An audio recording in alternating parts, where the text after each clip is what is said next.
তৃণমূল কংগ্রেসের প্রতিশ্রুতি মতো প্রার্থী পদ না পাওয়ায় দিল্লিতে বিজেপির সদর দপ্তরে যোগদান করেন ব্যারাকপুরের সাংসদ অর্জুন সিং। শনিবার জগদ্দলের মজদুর ভবনে সাংসদ অর্জুন সিং বলেন, 2019 সালে নৈহাটি বিধানসভা থেকে তৃণমূল কংগ্রেসকে হারিয়েছিলাম।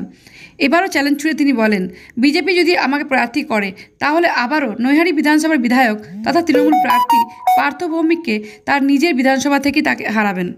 তার জবাব দেবেন। আসতে দিন সময়, তাড়াতাড়ি এখন ঘোষণা হতে দিন, ক্যান্ডিডেট ঘোষণা হতে দিন, লড়াই মাঠে নামতে দিন, বড় মা আশীর্বাদ নিতে দিন। ওকে আমি চ্যালেঞ্জ করছি আপনাদের মাধ্যমে মানুষের কাছে, ওকে নৈহাটিতে আবার হারাবো, অন্য জায়গা ছেড়ে দিন।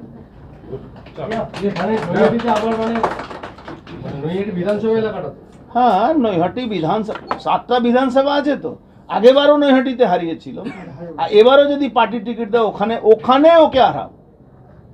ওর কত মানুষের সঙ্গে ওর সম্পর্ক আছে, কত মানুষকেও ভালো করেছে, সে সময় আসলে বুঝতে। এটা কি চ্যালেঞ্জ দাদা? আরে খুলেআম বললাম ভাই।